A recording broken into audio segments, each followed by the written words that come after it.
Hey everybody, today we're talking about Smile. And for anyone wondering, yes, there are spoilers ahead. So if you haven't watched this film, I consider you going to watch it and coming back. Released in 2022, Smile is a film about an entity that forces you to kill yourself after watching someone kill themselves. We follow our main character, Rose, after she just recently watched one of her patients commit suicide right in front of her. After this, Rose starts seeing visions of past loved ones and other people she cares about that are all taunting her with the inevitability that she is going to die to this entity. Right off the bat, I really like Sosie Bacon's portrayal of Rose. In the beginning of the movie, there's this woman talking to her about the entity she's been seeing, about how it's awful and how nobody's listening to her, how she's a very smart person and everybody keeps knocking her down to this crazy person that doesn't know anything. And I like that because it's almost an exact parallel with Rose, where she's incredibly smart, and for her job, it doesn't make any sense for her to just making things up, but people all just think she's going mental and losing her shit. And she can't do anything else to make people believe her. No matter who she was in society and the credentials that she has, who she was to her family, she just looks like a nutcase to everyone around her, including her fiance, her sister, anybody who is even remotely friends with her. They reference in the film that Rose's mom was lost to suicide and her own mental health issues, so it's interesting to see her family just see her as somebody who has mental health issues like her mother, and not like she's being chased around by a meat demon. Now, there were things that I really liked in this movie, and there were things that I think were kind of corny and just kind of can be removed, and it can be the same movie altogether. And I think it might be easier for me to just get into what I didn't like. Number one, I don't know why this is so fresh on my mind, but the goddamn A-Train is in this movie. And when I originally found that out, I was so hyped. I love The Boys. It is one of my favorite shows of all time, and I love A-Train. Great character. I don't know what the fuck was up with this movie, but he performs the worst compared to anybody else in this whole film. Every single line that he delivers is the exact same, and it's almost like he tries doing the A-Train thing, but that doesn't work for every role. You can't just be like this snarky douche. It doesn't work, and it didn't work here. His character could have just not been in the movie, and it would have been the exact same. He adds and subtracts nothing. Also, on another note, he is the worst fiancé ever. I will never forget that this man really said to his partner, who he thinks is mentally ill, that he checked to see if she was mentally ill because he wanted to see what he was getting hitched to. Why is she marrying this man? If the person you're with is really about to be like, yeah, well, you're crazy, so I don't want nothing to do with you, then maybe they aren't the best person, but you know what? I'm not judging Rose's personal issues. I'm just watching the movie that she was in, so that's that. I might have enjoyed it more if she was just single. He just didn't need to exist. Also, there were times where I felt like things just happened for no reason, or there were small little plot lines that just didn't need to be there. Like that one dude who just keeps chanting that everyone's gonna die and that he's gonna die or that you're gonna die. Like, he was just there.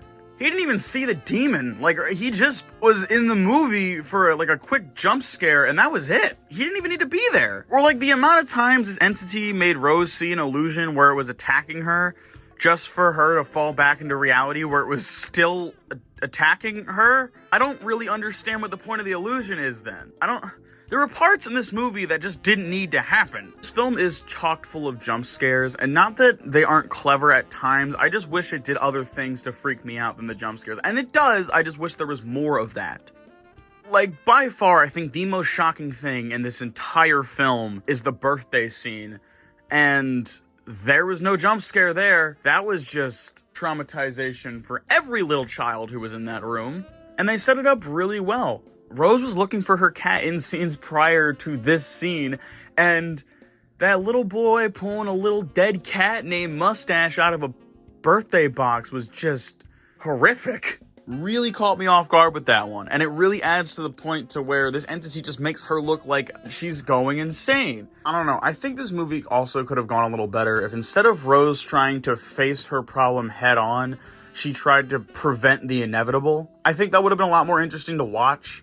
The only way for this entity to transfer to somebody else is if they watch somebody who was already possessed by this entity kill themselves. So in that note, if you don't want it to spread, what if you just kill yourself, or like, I don't know, lock yourself away from any human contact? They kind of bring that up, but like, she doesn't really do anything about it. She's just kind of like, I'm gonna solve this problem. But Rose, nowhere ever did they say that you dealing with your childhood guilt was gonna stop this monster. Is it satisfying to finally watch your main character deal with the guilt they've been carrying around for the whole film and in the film their entire life?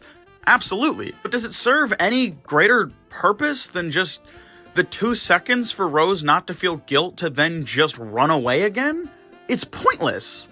Some of my favorite shots in the film were just other people reacting to Rose losing her shit because, like I said, I love that it made her look like a crazy person. It made her look like she was doing these things for no reason, like she was just absolutely losing her mind. Now, with like gore and stuff, this movie really knocks it out of the park. They showed some really disturbing stuff, and I like body horror, and this movie is all about that. I've never seen a closer adaptation of somebody just peeling their face off. This was that.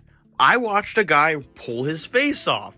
Let's also talk about that, what I've started dubbing the meat demon at the end of the film. I never thought that I'd see a Meat Canyon character represented on the big screen, and it is truly just one of the weirdest things I have ever looked at, and I might just need to watch the end of this film again at some point or another just to see that goddamn thing, because the meat demon is freaky looking. Also, I could be wrong about this, because Nope did a pretty good job addressing everybody who has a vor fetish, but this movie really knocks it out of the park. The meat demon crawls into Rose's mouth.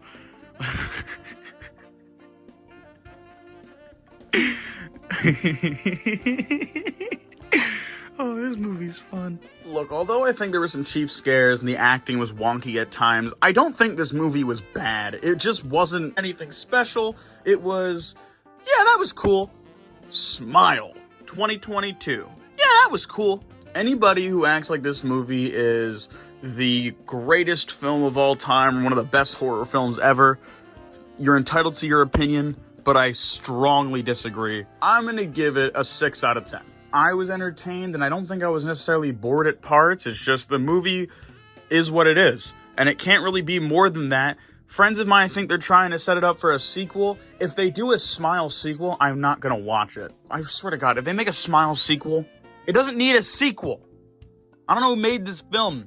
Watch this video. Don't make a fucking sequel. I wish there was more I could say, but it was fine. It was alright. It was cool. It was neat. If you enjoyed this video, please consider subscribing and check out my playlist. I do a ton of other movie reviews. Also, for the month of October, I am reviewing a new horror movie every Saturday for Spooky Halloween Saturdays, so please check that out. I just reviewed The Funny Games, which is going down as one of my favorite movies of all time, so please check out that video. As always, save Norbit now. Goodbye.